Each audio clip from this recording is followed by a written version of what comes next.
Okay, so let's go into some of the, when you went to this retreat, because it sounds like that's what kind of turned you around. That was like your moment where you're in a saturation environment, like-minded people, all trying to help each other.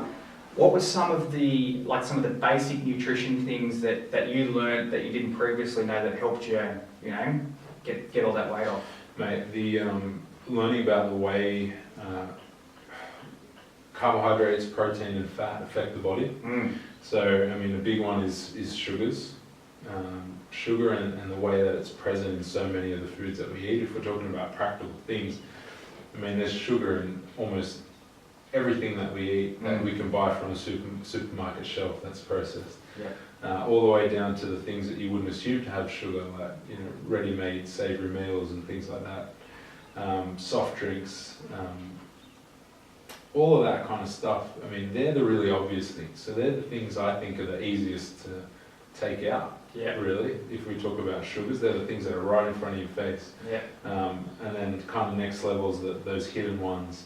And then calories as well. Like just the relationship between how many calories you're actually eating and discovering how many calories you're eating as opposed to just eating and just not knowing. Yeah. As soon as you start to realise what a certain amount of calories looks like, you can go, oh, okay, well, this is what we need to do. Paints a bit of a picture, doesn't it? Because the human body requires a certain amount of calories to stay alive.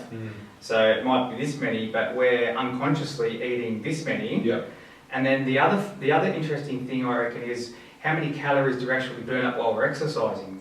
Because we do this hard exercise and exercise for hours and hours, but really we only burn up that many calories. Right. But we've eaten this many. Right. But when we do the hard exercise, we do these big long hard sessions and we think, oh good, I've earned it now, I can go and eat, I can go and relax. But when you look at some numbers, and I don't believe going into numbers too strictly, because then you'll overthink and become overwhelmed and paralyse yourself. But like what you said, you were educated on sort of the numbers to paint your picture, and you're like, wow, this is really unbalanced. That's exactly right. I mean, the calories that you burn throughout the day just by doing nothing, they kind of stay the same. So any exercise, if you do it for an hour, you're going to burn those calories that you would have normally burnt in the hour, and then a little bit extra by raising your heart rate and getting moving. But yeah, really, people. I mean, I was even guilty of it. Think that feeling you get after a workout is a great feeling.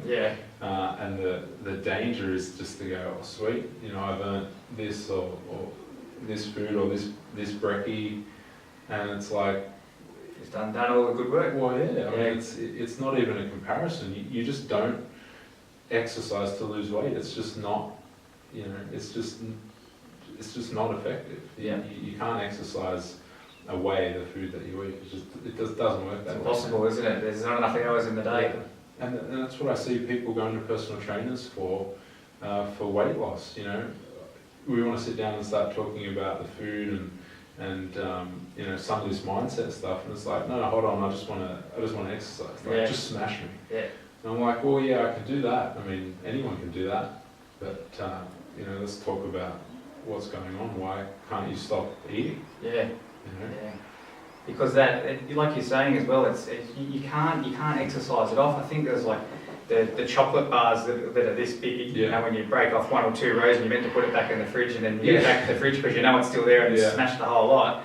Like that there would probably take 1 or 2 hours, maybe more, to actually burn that off. Right, so that's just for that chocolate bar. What about all the other food you ate that day? Right, so you may have exercised to burn that off, but all the rest of the food you ate, that's all getting stored, and that could have all been salads and vegetables and meat.